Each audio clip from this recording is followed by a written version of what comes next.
Let's see, you wanna hear me rap a verse? Damn, I ain't done this shit in years, let's see. What up, baby cakes? Nah, it ain't like that. What's up, though, girl? You know your ass is fat and your titties ain't big, but they look so cute.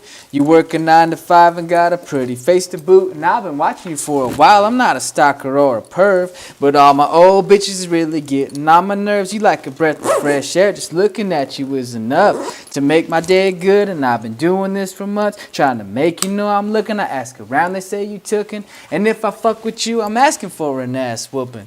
But I don't really mind, cause all I got is time waiting for you, man, to fuck up, and your pretty ass is mine. That's what 6 Stack gonna sing. Girl from over this badass bitch, girl, you look so delicious. Nah, they all go hard. You gotta be a warrior. You wanna look like you just came back from catching a salmon? But our people didn't hunt buffalo, we were fishermen.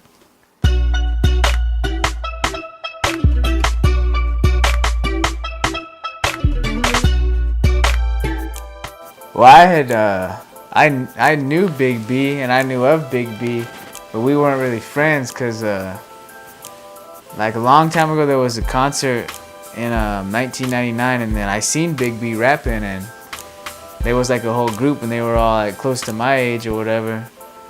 And then I was staying with this guy named Gary Villa, and then he was friends with Big B, and then so like I knew who Big B was, but then we didn't really have time to meet or nothing like that. And then I kept hearing about him through Jamie from Big Chiefin', and then he would like tell me, oh well, he's working on music or whatever. And then Jamie was talking to him at Kanita because he was like being the doorman or whatever, like summer youth or some shit.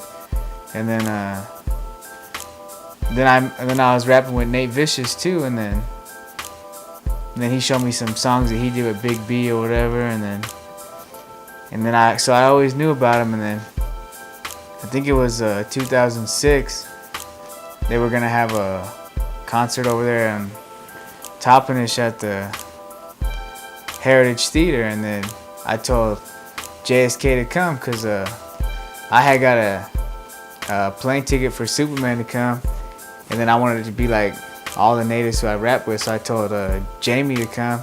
Then he brought Big B, and then when he brought Big B, he was like, is it cool if he gets on the stage set? I didn't care, you know, I'm not really like, if somebody's cool. And then Jamie was my boy, and he said he was cool, and I was like, yeah, let's do it. And then we just did this little show, like, it was big, it was called Tribal Jam, and there was a lot of people there. And then after we got done, we was like, man, that was pretty tight. We gotta do some work together. We gotta do some songs together. And Superman was there too, and he was big back then, but he got bigger throughout these years. But we always been networking with him and working with Superman. He was there. We was all hanging out, talking about music. And then I told Superman I need 2 beats. So then he played me a bunch of beats like he had on a CD, and I said I want this one and this one. And then I got one that would then become front, back, side to side. And then I showed Big B right there. I just got those beats like that morning or something. And then I said, you want to get on this one? And he said, yeah. And I said, do whatever you want. And then he came up with that hook. And then like that summer, because that was in the winter time. So then like a few months later that summer, that's when we did that video, front, back, side to side. And then we just been boys ever since. And then we just kicked it over there at his mom's and stayed over there. Like back in them days, for a video on YouTube to blow up the way it did, that was big, because YouTube was big, but YouTube isn't what it is in 2014. Back in 2007, YouTube was, I don't know, still fairly new, I guess, well, to me.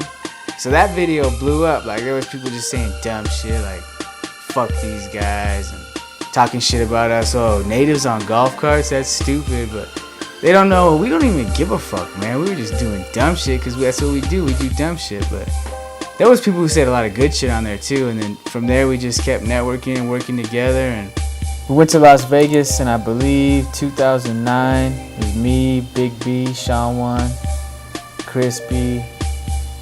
I think that was it. Harlan Macasato, who used to host Native America Calling. He was a good host too.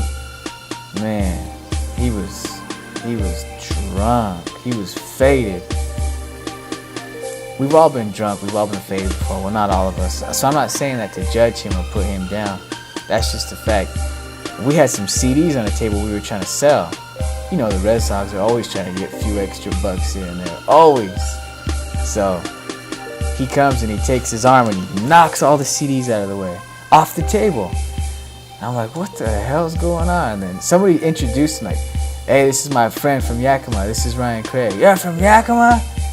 Just put her there. Let's arm wrestle. And I'm like, what the fuck? I didn't know what to do. I kind of respected him, you know, like, oh man, this guy's pretty big in Indian radio. So I'm thinking in my head for like about 5 seconds. I say, oh, fuck it then. So I fucking put my arm down. And I said, you getting this on video? I tell Sean, he's getting it on video. And I said, well, fuck, let's do it then. We start arm wrestling. He's pretty tough, I guess, but I beat him anyway. And I start fucking just hooting and hollering after I beat him. Was he a good sport about it? He fucking walks off. I ain't seen him since. Crazy ass shit. Me and Big B were just laughing. It was some dumb shit. So of course I liked it because, you know, Rezhogs used to be on that dumb shit. It's the shit.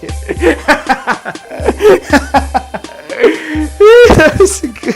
You want to keep going? Yeah. Okay. Is that on show? Yeah, it's switched to on.